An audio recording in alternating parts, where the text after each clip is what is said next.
Waste Asia में चल रही वॉर के बाद से इंडिया के स्टॉक मार्केट पर भी बड़ा इम्पैक्ट देखने को मिला है।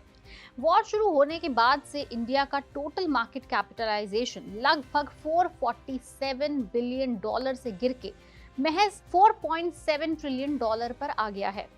ये गिरावट साइज के हिसाब से ऑलमोस्ट उतनी ही है जितनी मार्च 2020 यानी कि कोविड-19 क्रैश के दौरान देखने को मिली थी। तो पिछले 2 सालों की स्ट्रॉन्ग रैली के बाद मार्केट वैल्यूएशंस काफी स्ट्रेच्ड थे, इसलिए ग्लोबल शॉक्स के अगेंस्ट मार्केट के पास ज्यादा कुशन भी नहीं था।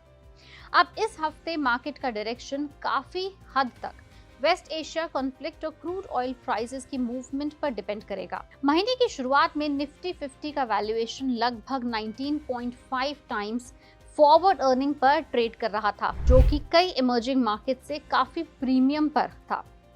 रीसेंट करेक्शन के बाद ये पीई रेशियो गिर के 17.8 पर आ गया, लेकिन फिर भी ज्यादातर इमर्जिंग मार्केट से ऊपर ही है। बता दें कि वेस्ट एशिया में बढ़ते जियोपॉलिटिकल टेंशंस की वजह से इंडियन मार्केट इक्विटीज में काफी तेजी से करेक्शन देखने को मिल रही है। ईरान वॉर शुरू होने के बाद 400 से ज्यादा स्टॉक्स डबल डिजिट में गिर चुके हैं, जो मार्केट में स्ट्रॉन्ग रिस्क ऑफ सेंटिमेंट को भी दिखाता है। गिरावट सिर्फ स्मॉल कैप मिड कैप तक सीमित नहीं रही, काफी बड़े बड़े लार्ज कैप स्टॉक्स भी अंडर प्रेशर परफॉर्म कर रहे हैं। Larsen and Toubro, Ashok Leyland, Amber enterprises, IDBI bank, Birla corporation, ऐसे कई शेयर्स है, हम नाम लेते शायद थक जाएं, जो कॉन्फ्लिक्ट बढ़ने के बाद से लगभग 19 से 20% तक गिर चुके हैं। फाइनेंशियल सेक्टर भी इस सेल ऑफ से बच नहीं पाया।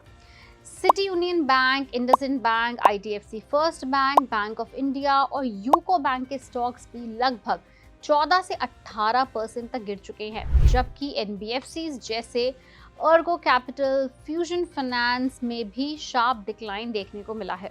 अगर हम ब्लू चिप स्टॉक्स की बात करें तो वहां भी प्रेशर पूरा बरकरार है। UltraTech cement, Eicher Motors, Maruti Suzuki, Godrej consumer products और बजाज फाइनेंस के शेयर भी लगभग 14 से 17% तक गिर चुके हैं। मेटल और एनर्जी सेक्टर भी इस करेक्शन से बच नहीं पाया।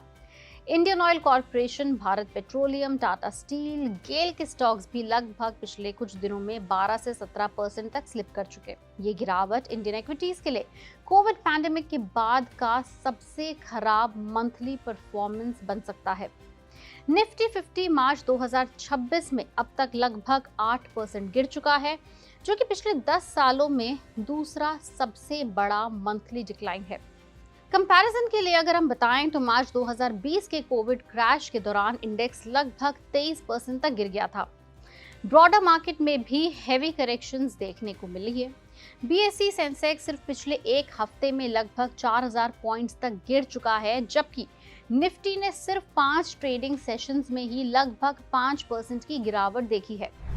इस सेल ऑफ को और तेज बनाया है एक और चीज ने, वो है फॉरेन इंस्टीट्यूशनल इन्वेस्टर्स यानी एफआईआईज की हेवी सेलिंग। इस महीने यानी मार्च 2026 की ही अगर बात करें तो एफआईआईज ने लगभग 50,000 करोड़ के इंडियन इक्विटीज बेच दिए हैं, जिसकी वजह से लार्ज कैप स्टॉक्स और बेंचमार्क इंडाइसेस पर एक्स्ट्रा प्रेशर भी आ गया है।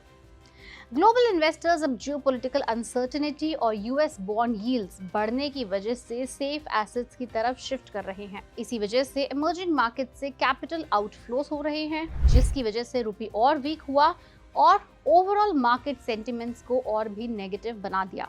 अब देखना यह है कि जिस तरह पिछली बार यानी कोविड-19 के क्रैश के बाद मार्केट 3 से 4 महीने में ओवरकम करने वाले फेज में दिखनी शुरू हुई, क्या इस बार भी ऐसा होगा? क्योंकि ऑफ कोर्स वॉर अपनी कोई डेडलाइन यानी सेट टाइम के साथ तो आती नहीं है। तो अगर ये कॉन्फ्लिक्ट चलता रहा तो मार्केट और कितना नीचे गिरेगी? क्या ये पैंडेमिक क्रैश से भी निचले स्तर पर चली जाएगी, या फिर अब कुछ समय में मार्केट स्टेबल होना शुरू होगी? ये सिर्फ टाइम बताएगा। अगर आप भी इस वॉलेटाइल मार्केट से परेशान हैं, हेवी लॉसेस झेल रहे हैं, तो आप हमें नीचे कमेंट सेक्शन में लिख के जरूर बताएं।